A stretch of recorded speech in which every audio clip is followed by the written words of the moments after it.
اعتکاف کی بہت سارے خصوصیات اور بہت سارے فوائد ذکر ہوئے ہیں۔ انہی خصوصیات اور فوائد میں سے ایک خصوصیت تو یہ ہے کہ اعتکاف کرنے والے کا ہر لمحہ وہ عبادت شمار کیا جاتا ہے۔ کوئی لمحہ ایسا نہیں ہوتا اعتکاف کرنے والے کے لیے جو عبادت میں نہ لکھا جاتا ہو۔ ہر عمل، یہاں تک کہ اس کا کھانا پینا اور سونا، یہ بھی عبادت میں لکھ دیا جاتا ہے۔ اور انہی خصوصیات میں سے ایک بنیادی خصوصیت یہ ہے کہ مسنون اعتکاف کا مقصد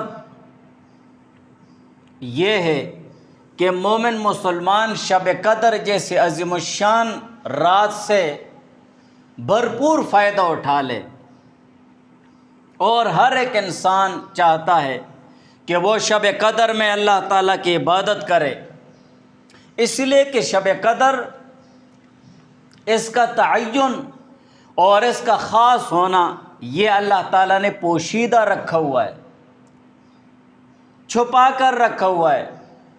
کسی کو بھی نہیں معلوم کہ شب قدر رمضان المبارک کے آخری عشرے میں کس رات میں ہے، اور اس کو پوشیدہ رکھنے کا راز یہ ہے کہ ہر مومن مسلمان سر توڑ اور صحیح اپنے آپ کو تھکا کر اتنی اللہ تعالیٰ کی عبادت میں لگ جائے۔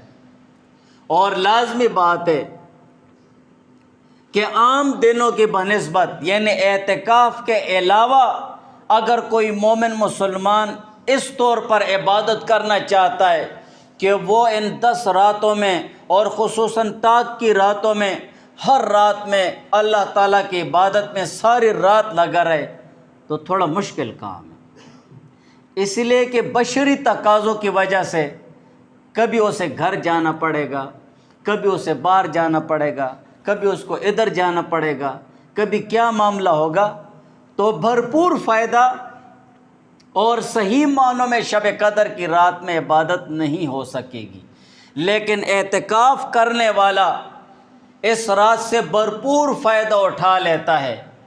اس لیے اگر اعتکاف کرنے والا اس رات میں سو بھی رہا ہے تب بھی اللہ تعالیٰ اس کو شب قدر کا اجر عظیم عطا فرما رہے ہیں۔ اعتکاف کرنے والا اگر مسجد میں سو بھی رہا ہے تب بھی اللہ تعالیٰ اس کو اعتکاف کی وجہ سے شب قدر جیسے عظیم الشان رات سے اس کا ایک ایک لمحہ وہ اللہ تعالیٰ عبادت میں لکھ دیتے ہیں اس کے لیے۔ تو اعتکاف یہ بہت بڑی عبادت ہے اور عظیم الشان عمل ہے۔ اور ایک خصوصیت اس کی یہ بھی ہے کہ اعتکاف کرنے والا حقیقت میں ملکوتی صفات اس میں سما جاتے ہیں، کہ انسان میں 2 قسم صفات کا وجود ہوتا ہے، ایک حیوانی صفات اور ایک ملکوتی صفات۔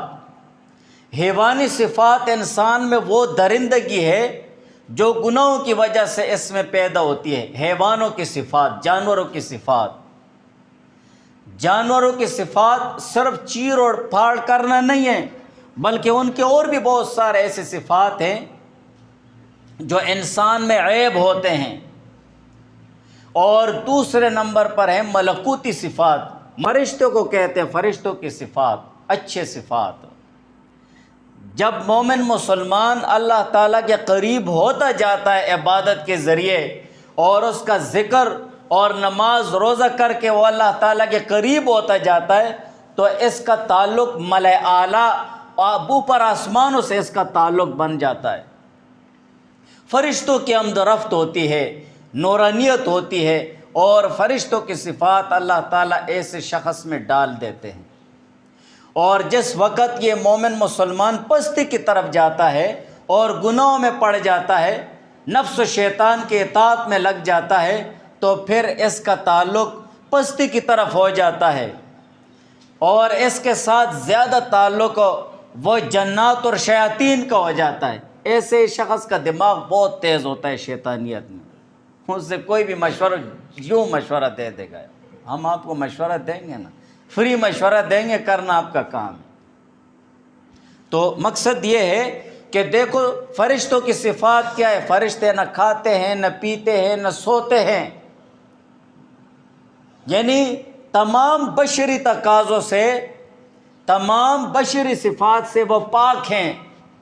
بس ہر وقت اللہ تعالیٰ کی عبادت میں مصروف ہوتے ہیں اور اللہ تعالیٰ کی نافرمانی پل جھپکنے کے برابر بھی نہیں کرتے ہیں. بے نہی یہی صفات اعتکاف کرنے والے میں بھی آ جاتے ہیں. وہ ہر وقت اللہ تعالیٰ کی عبادت میں مصروف ہوتا ہے, نافرمانی سے بچ رہا ہوتا ہے اور اللہ تعالیٰ کے اطاعت میں لگا رہتا ہے, کھانے پینے سے بچا رہتا ہے.